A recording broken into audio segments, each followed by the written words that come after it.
Nous avons le plaisir et l'honneur de recevoir Monsieur Pierre-Olivier Drège, directeur général de l'Office national des forêts, et 3 membres du comité scientifique. Je commence par le professeur Hervé Terry, un spécialiste de la géographie du Brésil. Il est aujourd'hui professeur permanent à l'Université de Sao Paulo.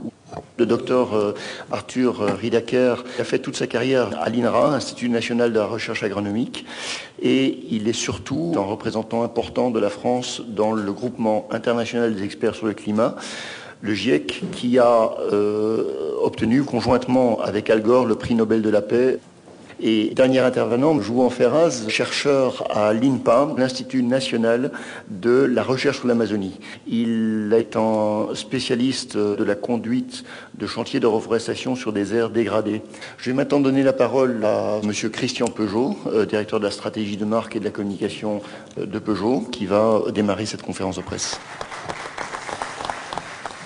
Peugeot est certainement une des marques qui a pris conscience le plus rapidement de la menace réelle que représentait l'ensemble des changements climatiques et des réponses qu'il fallait apporter, notamment dans le cadre de notre métier automobile, afin de permettre aux générations futures de vivre sur une planète accueillante. C'est de cette démarche originale et cohérente qu'est né le projet Peugeot ONF, la réalisation d'un puits de carbone forestier en Amazonie. Conçu, et c'est important de le dire, comme un prototype vivant, visant à établir sur le long terme la relation qui existerait entre reforestation, séquestration du carbone atmosphérique et, in fine, régulation des climats.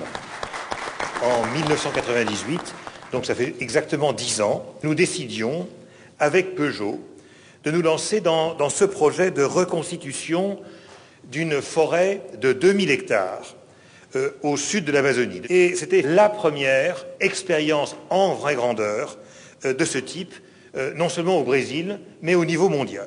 2 millions d'arbres à planter, et ceci en assumant un choix dès le départ de prendre des essences locales pour vraiment avoir ce plus dans la direction de la biodiversité.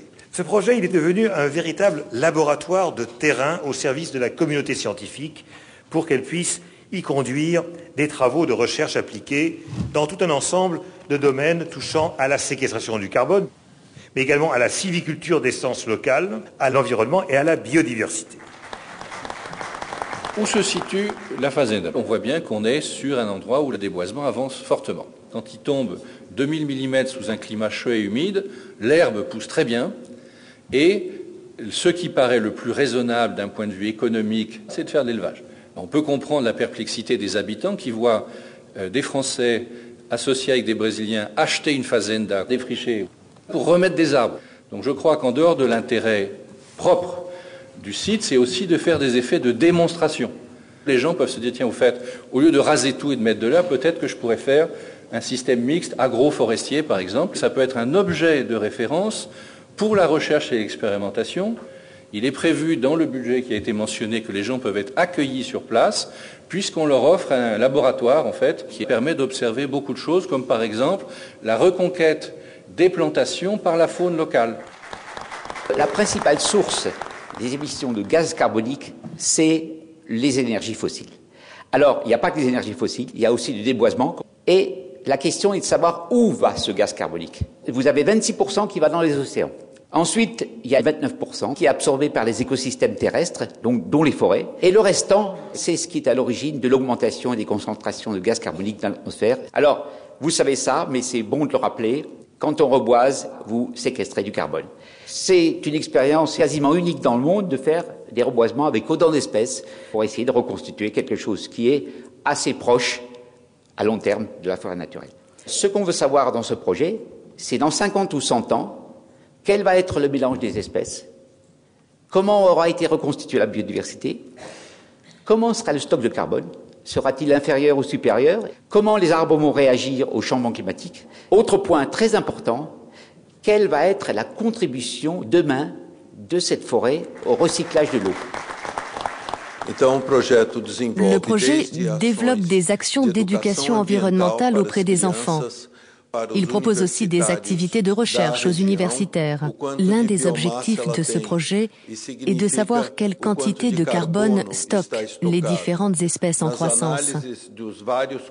Pour cela, nous analysons les arbres, des feuilles jusqu'au sol inclus. Ainsi, nous avons pu constater que 48 à 50% de leur biomasse était du carbone. C'est en cela que le projet Peugeot est véritablement pionnier. Si l'on coupe la forêt pour faire des prairies destinées à l'élevage, ces espaces déboisés ne généreront jamais la même humidité. Il y aura une réduction des précipitations.